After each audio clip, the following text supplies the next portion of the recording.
২০১৮ সালে দিনের ভোট রাতে করতে যারা ভূমিকা রেখেছেন তাদের মধ্যে সচিব পদমর্যাদার ১২ জনকে গণপূর্তের নির্মাণাধীন ১৪ তলা একটি ভবনে ফ্ল্যাট বরাদ্দের অনুমোদন দেয় শেখ হাসিনা সরকার। ২০২৪ সালের ২৬ মে ধানমন্ডিতে ভবনটি নির্মাণ শুরু করে গণপূর্ত অধিদপ্তর। ভবনটির বরাদ্দে অনিয়মের অভিযোগে চলতি বছরের মে মাসে অভিযান চালায় দুদক। অনিয়মের প্রাথমিক প্রমাণও মেলে।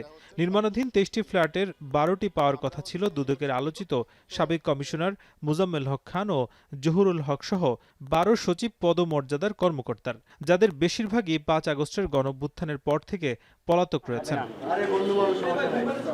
এদিকে গত ৮ জুলাই এসব বরাদ্দ বাতিল করে মন্ত্রণালয়। এর মাঝেই বরাদ্দে অনিয়মের খোঁজে অনুসন্ধান শুরু করেছে দুদক। তারা বলছে, বরাদ্দ বাতিল হলেও অনুসন্ধান চলবে।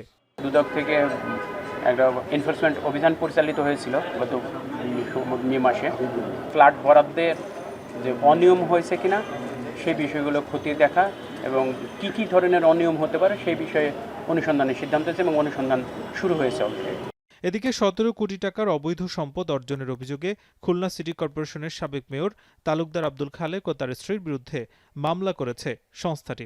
পাবলিক সার্ভেন্ট থাকা অবস্থায় অসাধু উপায়ে নিজ নামে জ্ঞাত আয়ের উৎসের সাথে অসঙ্গতিপূর্ণ ১৫ কোটি ৫৭ লাখ টাকারও বেশি সম্পদ অর্জন করে নিজ মালিকানা ও ভোগ দখলে রাখার অভিযোগে প্রাথমিকভাবে প্রমাণিত হয় তার বিরুদ্ধে খুলনা সজাগায় একটি মামলা করা হয়েছে। এদিন দুদকে আসেন এনসিপির সাবেক নেতা গাজী সালাউদ্দিন তানভীর। তার বিরুদ্ধে তদবির বাণিজ্য ও চাঁদাবাজির মাধ্যমে শত কোটি টাকার অবৈধ সম্পদ অর্জনের অভিযোগে অনুসন্ধান করছে সংস্থাটি।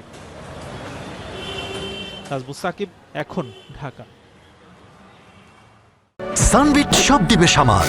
সানবিট ম্যাজিক প্রেস ডিশওয়াশিং এর মাথা ঘোরানো সলিউশন।